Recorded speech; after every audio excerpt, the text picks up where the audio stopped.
Hey YouTube, Herbal Prepper here, and today I'm going to show you how to make an all-over body powder. I'm using essential oils along with bentonite clay to make my own safe body powder.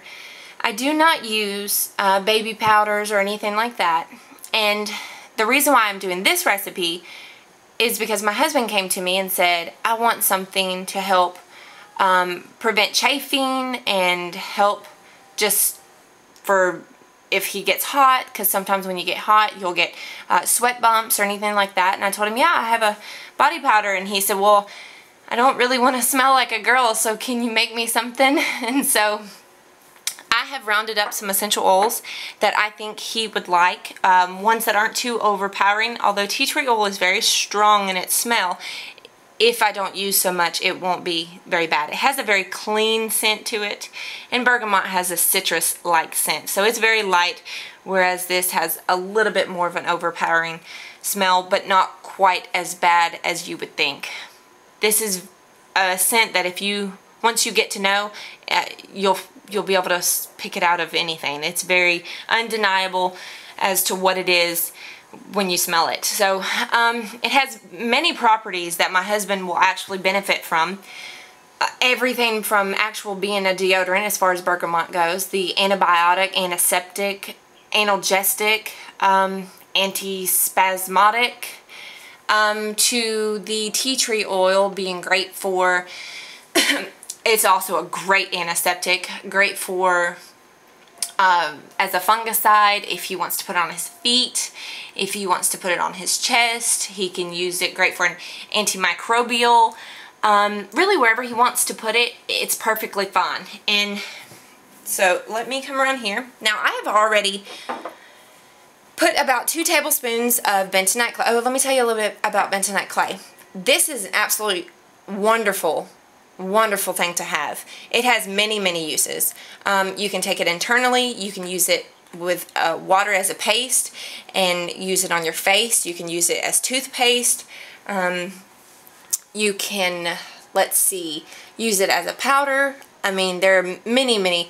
Oh, and if you want to use this to pull heavy metals out of your skin, you can put it behind your ears, around your neck, on the back of your knees where you sweat a lot. You'll get a lot of toxins release, where your arm bends near your elbow but on the inside, your feet, on the bottom of your feet. It's an amazing thing to have. And so basically what I'm going to do is I'm going to make it up, and I'm going to use like this is called Tool for those of you that might not know, but you can just sprinkle it.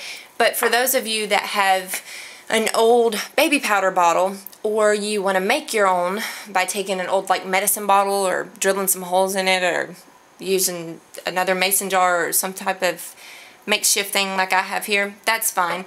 But I'm just using this just because I like to use glass products with essential oils. Not that these essential oils are going to be touching the glass itself. All essential oils should come in glass, and carrier oils will come in plastic. These are so strong that they will actually eat, or the plastic will leach off into it, and so you want to have glass anytime you're using essential oils. But so basically I'm going to take a few drops of these. Now this is about 2 tablespoons of bentonite clay, and hold on, let me see, 1, 2, 3, 4, 5. Okay, now total, because I've already done a few just to test the fragrance out, because my husband doesn't like anything that's too overbearing, and so I don't want to make something that he's not going to use and waste my essential oils and stuff like that, because they're not super expensive, but if I end up wasting them all the time, then that'll cost me a pretty penny. So at this point, you just kind of smell as you go along. If you don't want anything that's too strong, do a couple drops, smell. Do a couple drops, and then smell it. I like this. This is about 10 drops of bergamot. Like I said, I've already done a few prior to filming. I already did as much tea tree as I want to do, because tea tree is much stronger than bergamot. But the recipe calls as it is, which is about 6 to 7 drops of, I say 6 to 7 because sometimes a drop will slip out of there without you knowing, tea tree oil, and then about 10 drops of bergamot. And you can add any other ones that you want, but like I said, I don't want to just add in a bunch of stuff and my husband say, I absolutely hate it. And so I just want to do 2, make it simple, see if he likes it, and if he does, I will get his permission and mix up something else that he might like with many essential oils to get many more properties out of it. So you just stir it up real good, and I like to use little skewers. You can get them at Walmart or Publix or wherever, to, you know, skewer some squash or whatever you do. And then I break them in half, and then I stir it like this, because I don't like to use metals because this will actually absorb, and so you never want to store bentonite clay or use any, if you're cooking in a way, bringing a recipe together with bentonite clay, like making toothpaste, you do not want to do it in a metal pot. You want to do the pot, then put the bentonite clay in glass in like a bath, a water bath. Okay? So that's really about it, guys. If you are just now starting to dabble into essential oils, I would recommend that you just pick 2 and go with that. Familiarize yourself with the 2 that you pick. A good rule of thumb is ones that can be safe around your animals. Cats cannot have essential oils.